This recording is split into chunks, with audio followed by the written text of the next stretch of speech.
It's time for the chip race. Well, I'm sure many of us watched John Sin win the main event on Poker Go in the wee hours of Saturday night or Sunday afternoon, depending on from where in the world you tuned in. Well, for a strategy segment this week, I wanted to look at the hand that got us to that final table. An incredible hand, one that everyone's talking about, that saw two pairs of kings and one pair of aces dealt with 10 players left. Well, before we get into the hand itself, first of all, Dara, we talk about ICM a lot here on the show. It features in a lot of our strategy segments, actually. Can you talk a little bit about the effect of ICM on a final table bubble? I think the final table bubble is one of the points of the tournament where ICM has the biggest effect, but it's very much stack dependent. I mean, if you're by far the shortest stack, then it doesn't really matter much that it's the final table bubble as opposed to any other point in the money. You're still not too hamstrung by ICM. If you have a medium stack, you have bigger ICM, and if you have a bigger stack, it depends on who you're playing against. If you're playing against a smaller stack, they have all the ICM. So a big stack against a medium stack, the medium stack has a very high ICM consideration, but the bigger stack has a less consideration, and I can maybe use that to push the smaller stack around. When you have two big stacks, the ICM is at its biggest. It's massive because with the prize pools being typically so top heavy, I mean, if you're second or third in chips and you go up against the chip leader, you're not just risking the next pay jump. If you lose the hand, you have no possibility of coming second, third, or fourth, which is where the big prizes are. Well, with that in mind, we were dealing with, I guess, sort of middling stacks. I think the big stack was probably second in chips overall, and then you've got guys who are kind of clustered around the middle.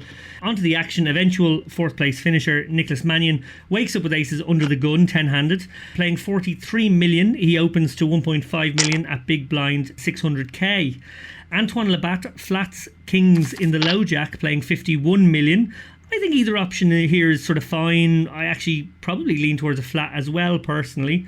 And then behind them, Ueki Zhu looks down at the other two kings in the hijack, and with just shy of 25 million, he's the shortest in this hand. He shoves his 41 big blinds. Clunky, but I think pretty reasonable play, maybe given the ICM implications. There were a few guys shorter than him as well.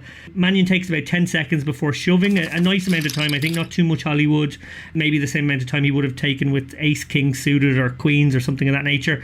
So action's back on Labat. Dara, this is clearly like just so gross.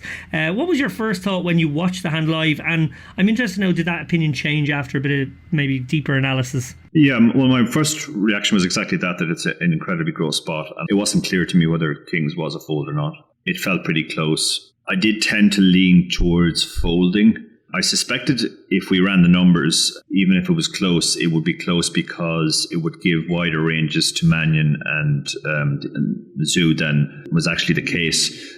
I felt that the ranges would be quite tight because it's the final table bubble of the WSOP main event. Apart from the normal ICM pressures, everybody wants to say that they made that final table, so I think that tightens the ranges somewhat artificially as well. Yeah, I totally agree with that. I think I would have said it was maybe a bigger deal again back when there was a November 9. The opportunity to secure endorsements probably added further value, but as you say, it's all about the sort of prestige in that event. Yeah, you get to be part of poker history, I guess. Yeah, just to make that point even stronger, I didn't remember that Sin came 11th a couple of years ago until somebody said it to me yesterday.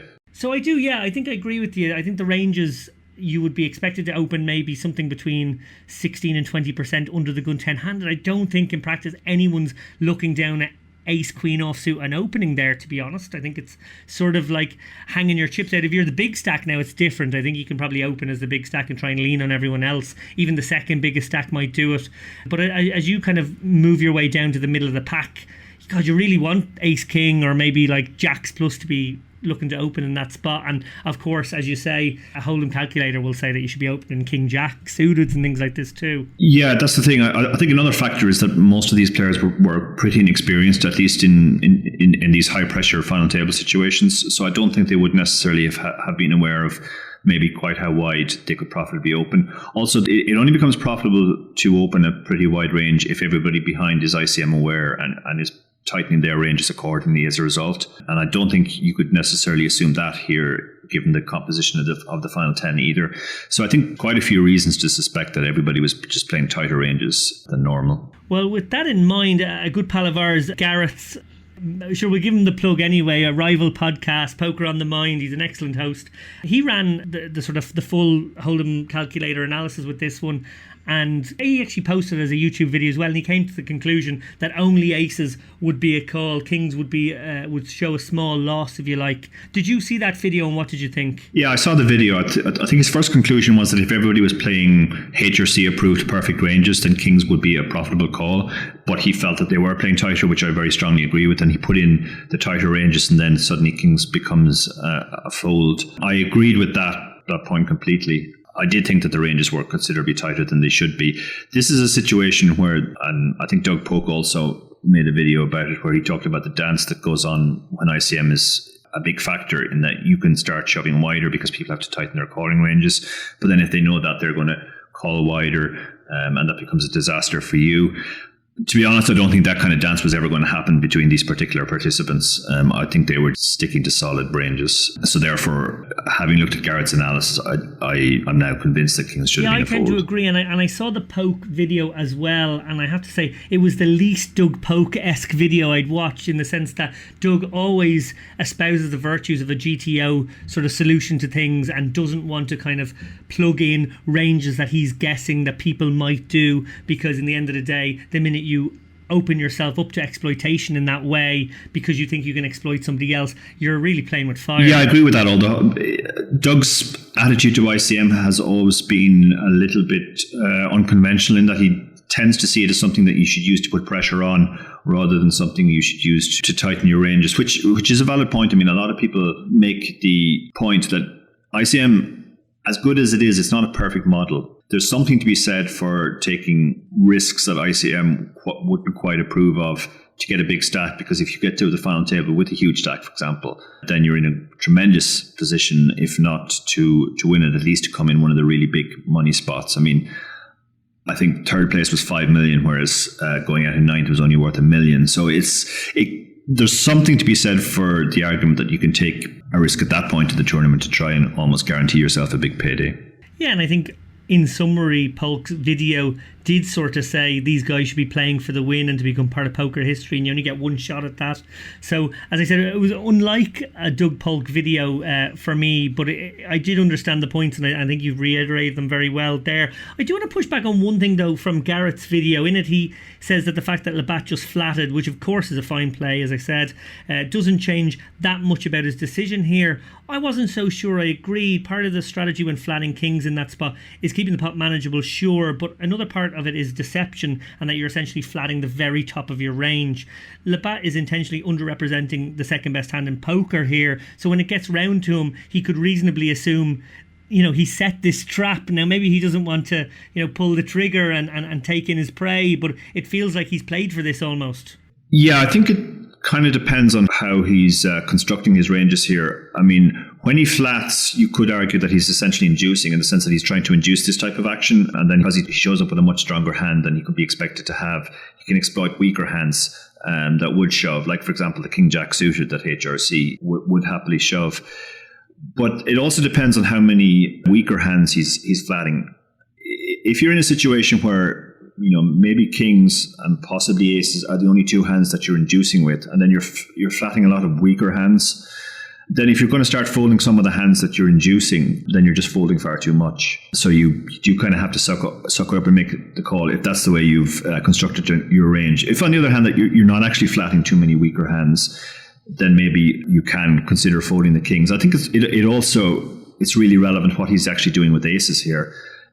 If he's never flatting aces here, if he's going to 3-bet aces, then kings is absolutely the strongest hand he can have, and therefore he can never fold it in any circumstance, because he would be folding 100% of his range, which is never something you can be doing. But I think it's reasonable to assume he would flat aces some of the time as well. Yeah, I like a flat with aces there for deception. You know, there's more than one way to skin a cat, and obviously by 3-betting you might scare away an underpair, whereas by keeping it in you might get a couple more streets of value. The other one very final point I want to make, and it sort of goes back to Zoo's range, which is that he just shoved 40 bigs with kings. Now, I think that's pretty reasonable. But it's also reasonable to construct a squeezing range there of kings plus and maybe the odd ace-x suited. Now, of course, we know he does shove the kings here again. I think that's totally reasonable given the ICM. But it's also reasonable that that hand would have been a bottom of the range induce from him.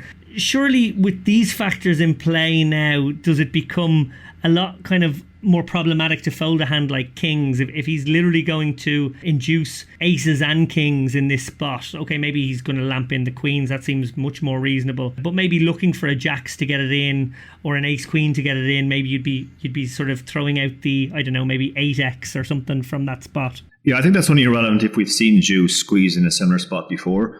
I think a lot of players just don't have a squeezing range in this spot. ICM is huge. The emotional ICM of wanting to make the official final table is huge. And in those situations, people just tend to play very, very straightforward, and they also realize that they want to take the pot down. Normally, when we're inducing with kings, we would be very happy to get it in against ace-x. But I think in this spot, Zhu might not have been all that happy to see ace-x and have to face the 30%er. And I know that he's bubbling the final table in 30% of worlds when there are shorter stacks as well.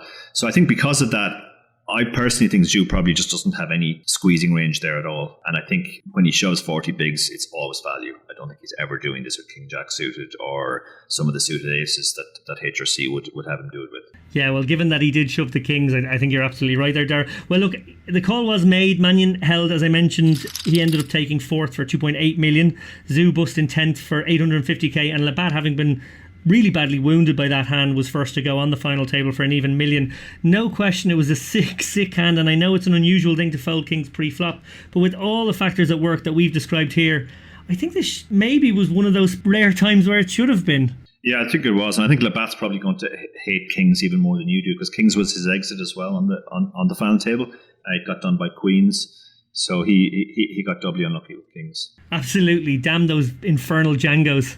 Yep, indeed.